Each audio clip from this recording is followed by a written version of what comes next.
On Fusion Food, I'll be showing you how to make this incredible iced latte.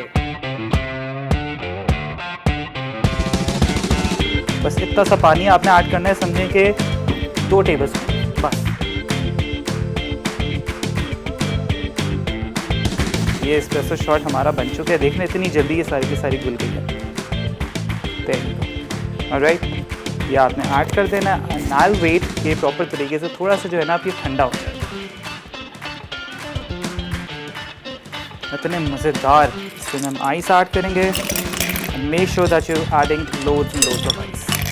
ये सारा का सारा espresso shot इसके अंदर ऐड करेंगे। Alright, now comes the main part. There you go. Look.